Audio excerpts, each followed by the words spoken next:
They had to get their skates on in Georgia. This is what the final push looked like as the state's voter registration deadline approached.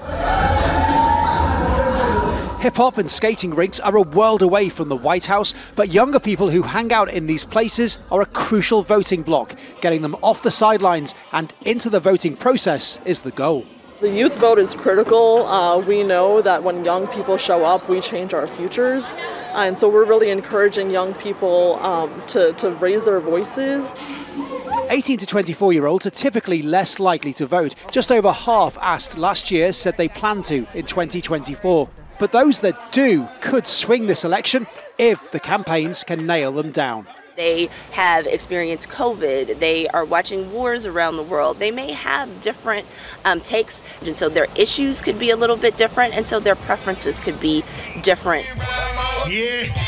Georgia is in that handful of battleground states that will almost certainly decide the outcome of this election. But it is so tight here. Bear in mind that the Democrats won Georgia in 2020, but by fewer than 12,000 votes. There are 11 million people here, and it was the first time the Democrats had taken it from the Republicans since the early 90s. So you can see why both sides are putting everything into winning this state. And with many of these young voters undecided, it gets even tighter. They're a young crowd here, but that is the point. The next one on our list. Young Republicans pounding the streets, targeting other young unregistered voters and bringing them into the fold.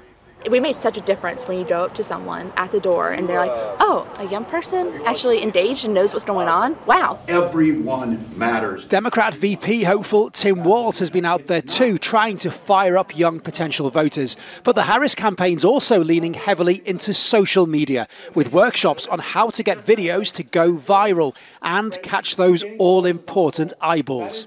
Young people are amplified, using TikTok, memeing it up, the coconut memes and all that. Like, it's harnessing that power, and Gen Z have waken up. Both sides really hoping to pull that rabbit out of a hat come November 5th. It all starts with a conversation with a young person. Phil Lavelle, Al Jazeera, Atlanta, Georgia. Make sure to subscribe to our channel to get the latest news from Al Jazeera.